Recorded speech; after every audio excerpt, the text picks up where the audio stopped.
Okay. This is my bedroom. And then this is my bedroom. That's where I'm living. This is my living room.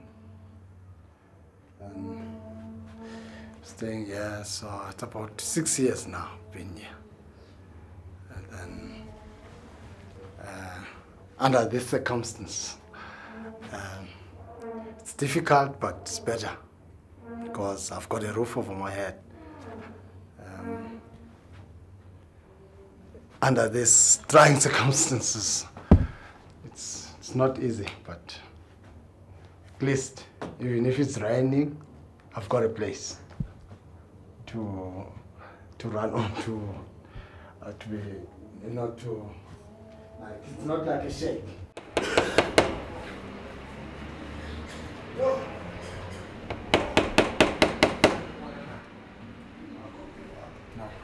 he's not in.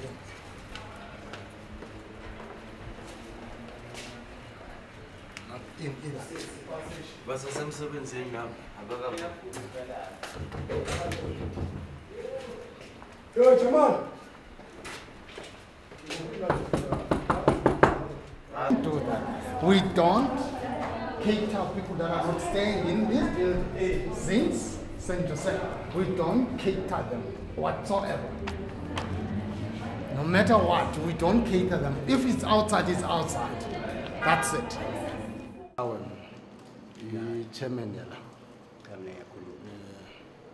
Now, isikhalazo sethu la ukuthi uma niqeda ukupeyinta la aniclean manchayisa nase kitchen downstairs on the ground floor sibona inyawo zenu lapha niwashela izandla lapha ekitchen yethu kudlelwa lapha kusetshenziswa into zokudla nanibonisa indawo okufanele nisebenzele amanzi ningayowakha ekitchen achisayo ngebhaketi niyowashela lapho siwashela khona impahla not ekitchen. San Jose and the organisation that was sprung up in San Jose, is that, I mean, that's not a conventional sort of, how do you understand the organisation in San Jose, for instance? Well, I mean, there were two sides of it. I mean, I think they were very good at keeping people together, keeping them focused around the issue of how do we get decent accommodation, and very importantly, how do you live in the city? Yeah. A survey that was done very recently on the San Jose residents show that because they lived in the inner city, they hardly spent anything on transport. Yeah. So location was very important. Yeah. But they ran quite a strict, disciplined organization that on a Sunday morning, everybody was obliged. And it wasn't like voluntary. You were obliged to help with the cleaning up of the shit in the basement, you know? Yeah. And there would be people there with sticks saying, you're going to do this. Yeah. So I mean, there was two sides to it. You also have to defend yourself against other elements that try to get into the building. Yeah. And so, I mean, it did both things. It defended and it represented, which is a reality to some extent, which to some extent points out, which I think is one of the major issues, is the real decline in public management and policing, and it causes a problem. Eventually what happened was basically they took on, they owed a fortune of money as to the council, as to the utilities, and based on that they went and they took over the building, but then they had to evict everybody. Then there were court cases. The Wits Law Society then defended them, and basically then the court cases happened. They lost the first round. They won the second round. Then in the Constitutional Court they lost, and they had to still supply alternative accommodation, which stands today. Then they had to wait until the alternative accommodation, which was available in 2005, was refurbed so that the people could move in. But the problem you have with transitional housing, it means transitional housing. It means you're there for a couple of months and you move on. The problem that we're having is that when these guys move in, they're never going to move. So what are you going to do? You're going to evict them from the buildings they were being put into. And there will be never enough transitional housing because more and more people are pouring into the city who trying to find jobs and who live in this type of situation. Now, our problem is with going back to the affordability factor with the council. Just give me that again. You're saying these people here that were in here, they're being moved out to the middle of town somewhere? No, right? transitional housing, which is a couple of blocks down the road. Yeah. So you're saying, well, they're not going to move out now? You're saying I don't think they're going to move out from the transitional housing, no.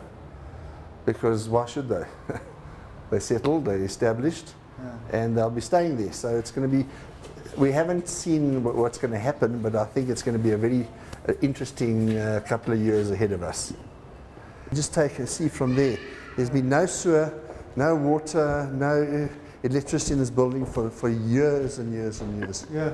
And it has been cleaned up reasonably. Okay. You look into that side there. abekwenzayo bangabhadali kamasipala ama-services bakwenda amamiliyoni bangabhadali sithi thina why wena imali kuma-tenant akho uthi ungabhadali kamasipala ukuthi noma angabhadali uyamkhipha ngaphandle benza ama-bad boys abakhipha abantu ukuthi wena ungabhadali kamasipala wena why kwenza lokho. We want to take the people out. Yeah. Good now first, now still stay here. Stay, don't move out here. Stay here.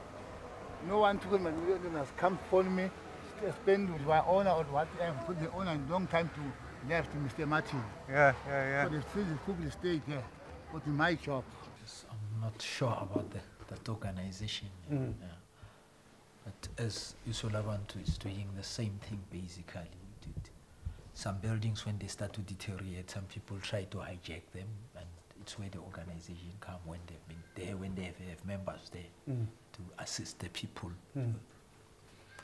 Because most of the instances that somebody claimed that he bought the building, why didn't he buy the building? Try to kick the people out without following the procedure of eviction.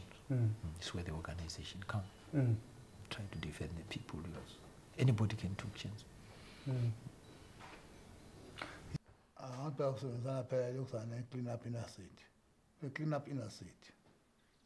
Yeah, ukuthi sikwazi ukuthi kungishinda ama property. Alungiswa ngithi kusho ukuthi hamba lama building lawo. Asibona ukuthi la aseboni la ngasakho right. Wabhale uwase kubona ne pick it up mse last meeting. Bathi angalungiswa kanjani lapha ema building lawo. Usebenzisana ukopharetha ne-city council. Kodwa sinemandate full of solo Cohen ukuthi isolwathi kufuna ukuthi sisebenzisane ne-city council nawa because ngoba sinama-member thina lahlala endaweni engqolile ibhodi engasokwa right. That's why sinemembership yakhona i-leadership ne-council. Because these people, actually, what I can say, they didn't tell us, I mean, we didn't go at the court with these people. They're just doing things behind. You see. So at the end of the day, and these people, they are crooks. Let me tell you explain. They are crooks. You see. Big crooks. Because all here, I mean, here in town, they're doing like this. Because they say they're buying things, but they really, you see, they're just doing things because they've got money. You see. So they are using their money to get hold of people like police and whatever. But at the moment, these people, they are totally wrong. Because we didn't go to court to discuss this law. We are prepared to fight until the end. So it means we are still going to take further steps and find out what is going on. Because they've got no other place where they can go to.